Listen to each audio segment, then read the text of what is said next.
ដេចគតិព្រឹទ្ធបណ្ឌិតប៊ុនរ៉ានីហ៊ុនសែនចុះសួរសុខទុក្ខវីរយុទ្ធជនដែលរងរបួសក្នុងសមរភូមិកំពុងសម្រាប់ព្យាបាលនៅតាមមន្ទីរពេទ្យដោយក្តីក្តុកក្តួលរំជួលចិត្តអាណិតអាសូរនិងក្តីបារម្ភទាំងយប់ទាំងថ្ងៃនៅរសៀលថ្ងៃទី15ខែធ្នូម្សិលមិញនេះសម្ដេចគតិព្រឹទ្ធបណ្ឌិតប៊ុនរ៉ានីហ៊ុនសែនប្រធានកាកបាទក្រហមកម្ពុជាបានអញ្ជើញចុះសួរសុខទុក្ខនិងនាំយកអំណោយមនុស្សធម៌ផ្ដល់ជូនវីរយុទ្ធជនការពារបូរណភាពទឹកដី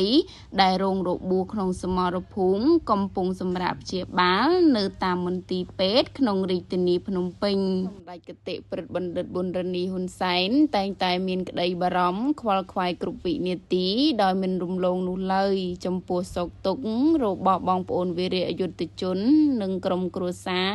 ព្រមទាំងប្រជាជនរងគ្រោះនិងងាយរងគ្រោះបំផុតដែលកំពុងជួបទុក្ខលំបាករបស់បងប្អូនប្រជាជនទាំងអស់គឺជាទុក្ខលំបាកផ្ទាល់របស់សម្ដេចគតិព្រឹទ្ធបណ្ឌិតប៊ុនរ៉ានីហ៊ុនសែនក៏ដូចជាថ្នាក់ដឹកនាំគ្រប់លំដាប់ថ្នាក់នៅក្តីដល់ក្តុកក្តួលនេះសម្ដេចគតិព្រឹទ្ធបណ្ឌិតបាននាំនៅព្រះរាជបណ្ដាំផ្ដាំផ្ញើសួរសុខទុក្ខដោយអាណិតអាសូរពីសំណាក់សម្ដេចព្រះមហាក្សត្រីព្រះវររាជមាតាជាតិខ្មែរជាពិសេសការកោតសរសើរស្ញប់ស្ញែងចំពោះទឹកចិត្តដ៏អង់អាចក្លាហានពលិកម្មគ្រប់បែបយ៉ាងដើម្បីបូរណភាពទឹកដីដល់កំសត់របស់យើងនិងសូមជូនពរដល់វីរយុទ្ធជនគ្រប់រូបសូមឆាប់បានជាសះស្បើយឡើងវិញវីរយុទ្ធជនទាំងអស់និងក្រុមគ្រួសារមានក្តីរំភើបឥតឧបមានិងបានថ្លែងអំណរគុណយ៉ាងជ្រាលជ្រៅបំផុតចំពោះសម្ដេចគតិព្រឹទ្ធបណ្ឌិតប៊ុនរ៉ានីហ៊ុនសែន